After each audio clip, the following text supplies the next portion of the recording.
Shannon Ayers, followed by Allison Darrell, and then our final speaker, Tim Lambert.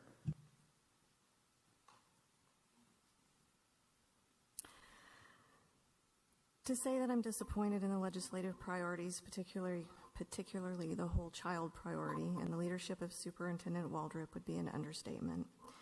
After more than a year of parents begging for you to remove the sexually explicit books that still plague our school libraries, I would have hoped that perhaps one of your priorities would have been to force our legislature to protect our kids by removing the loophole in our obscenity laws that have given legal cover for exposing our children to content such as this.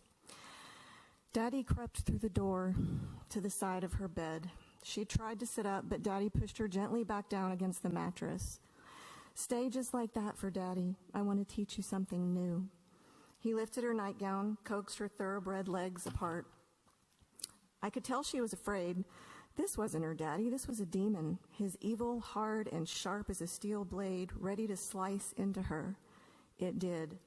His attack was brutal, bloody, wordless, except for a vicious shut the F up at her pitiful scream, a plea to please, please, no, Daddy, no, it hurts.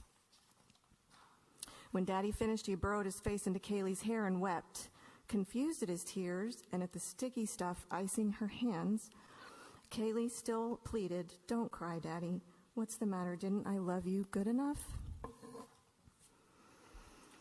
This book is in our Frisco school libraries today.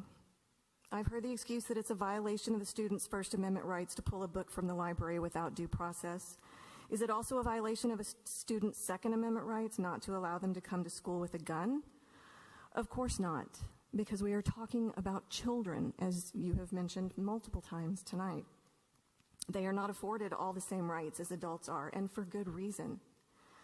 In an email from Dr. Waldrop, he stated, "Our board leadership team and librarians have consistently expressed that we are unequivocally committed to ensuring our libraries do not contain sexually inappropriate materials," unquote. And yet, under your watch, this harmful content is still available to our children. This fight has gone on for far too long. So you may not have made it a legislative priority, but I can assure you that parents and community members will. We will do whatever it takes to protect our kids, and then we will make it our mission to remove from office those who have actively contributed to their harm, as well as those who have cowardly stayed silent. Stay tuned.